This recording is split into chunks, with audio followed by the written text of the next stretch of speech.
stars of daytime every weekday afternoon on Channel 7's Hospital. Won't you please welcome Emma Sams and Tristan Rogers.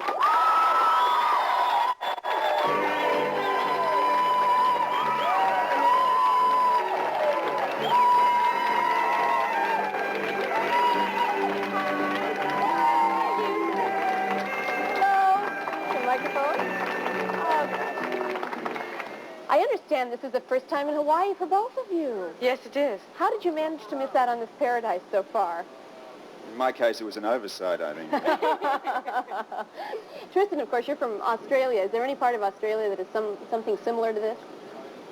Nothing quite similar to this, but I guess the Gold Coast, which is further north, because understand we're reversed yes. where we are back in Australia. Everything's sort of down under. And, yeah, the northern part around Queensland, Brisbane, Coolangatta, Cairns and so forth is somewhat, not as developed as this, but they're getting there. Oh, great. There's nothing like this in England. No, I didn't think so. How did you make the transition, Tristan, from Australia to American television? Was it tough, different? No, the rules are pretty much the same wherever you go in the world. Television is television. I mean, you get in front of a camera and you work. The language is a bit different. Things are a lot more professional over here because you've been at it a lot longer. But by and large, there was no great, traumatic transition. Yes. But you were a big star in Australia before you came here, and you didn't get work right away, did you? No, I didn't like the accent. They felt that there was... Thank you, Mum. They felt that there was something a little bit weird. Mainly because at the time, I guess I was a little bit ahead of things, and the Australian invasion as such hadn't kind of started. About a year later, when I got into General Hospital, it sort of rounded out the Australian sort of, well, we had the music side, the movie side, and I guess I kind of slipped into the slot of the television side. Right. Emma, how did you get your first break in television acting? Be tactful. Tactful? Now, Tristan, watch this one. Sure, you guys. The first thing I did for television in America was a miniseries in which I played an English girl, so that was easy. You know, there weren't too many other actresses in competition for the role. That made it a little bit easier. And that sort of, in a way, led to the part on General Hospital, where I also was English. So I've played a couple of American roles, but mostly they've been English people, which has helped a lot. Right. Well, on General Hospital, you play Holly and you play Scorpio, and you're married and everything. How was it working together in the beginning? Did you like each other? Not really. The jury's still out on that one. I see. What didn't you like about each other? What were your... Name something.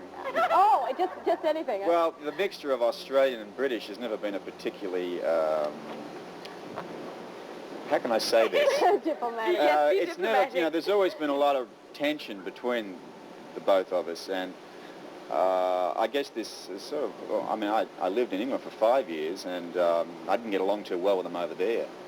And when I sort of learnt that Emma and I were going to be put together, my immediate reaction was, here I go, another Luke Spencer hand-me-down. I mean... Oh, now how do you... Someone had always been there before me, if you know what I mean. Oh, how terrible. Except that he actually overheard me saying, you mean I have to kiss Tristan? Oh, my gosh. All in all, it was a well-rounded out non-relationship. But as I understand it, that's not the case anymore. No, I force myself to kiss him every now and then. Yeah, there's enough aspirin to get by with anything in this world. You guys are funny, but you did determine that there was a chemistry between you that transcended television. I mean, there wasn't just something that you did on screen, but it became a real we relationship. became good friends because we were pushed into a situation that on television that neither of us really wanted, and so consequently it was a case of making the best out of it. And what came out of that, the fact that we had to work together so much, is we suddenly became friends, and we could sit back and relate not just to work, but to off-screen as well. But did I say that right? You said that very well. Did I read the words right? Very diplomatically, but of course all the papers say that you're more than just friends. Oh, well, the papers, yeah. Well, what you read in the Star, it's got to be true, hasn't it? Well, is it or isn't it? No, it is true. We are dating. That's very nice. Everybody wanted to hear that. Isn't that nice? Well, we want to find out more about what's happening in your future. I think most of us have heard about Emma's appearance on Dynasty and all that kind of good stuff. So we'll be talking about that when we return with Emma and Tristan.